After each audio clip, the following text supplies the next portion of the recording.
Yeah, hi, I'm Jack Kessler. I'm in the neurology department at Northwestern University.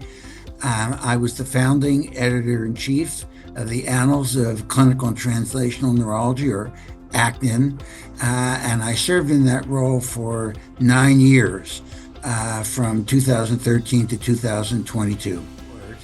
The world of publishing was undergoing a fairly dramatic change. Open access, fully online journals that are supported by manuscript fees rather than subscriptions were for the very first time becoming a reality. And I think it was becoming clear that the advantages of rapid turnaround time and broad visibility was going to make this a very viable model.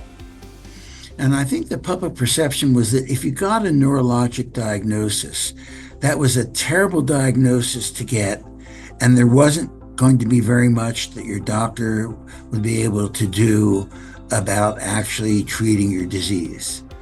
And I think the public perception started to change. I think about the way people used to think about multiple sclerosis.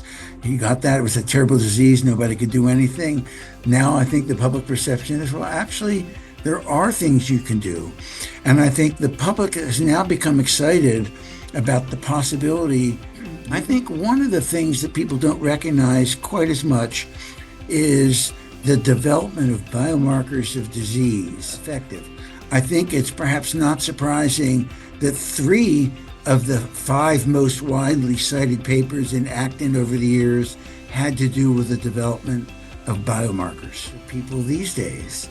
I think the real excitement for the ANA and the things that can and should attract young people are, number one, our overwhelmingly exciting scientific program, and two, the opportunity to network with people that you've only read about, and suddenly you're going to meet them in a meeting that's not so large that you won't have the opportunity to interact with them. In fact, I would tell you, what is my most memorable thought about the ANA?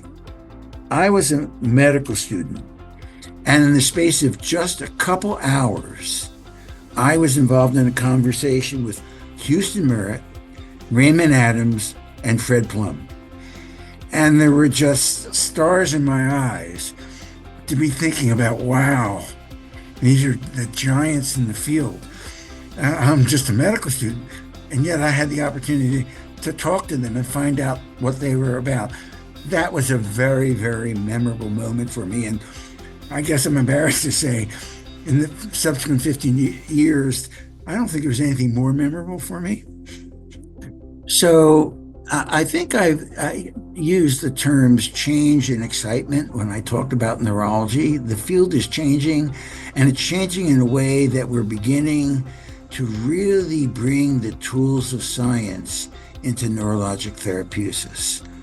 That involves academic neurologists and physician scientists, exactly the people who are represented by the ANA. You have 2 remarkable opportunities. Number one, you're going to hear wonderful clinical science.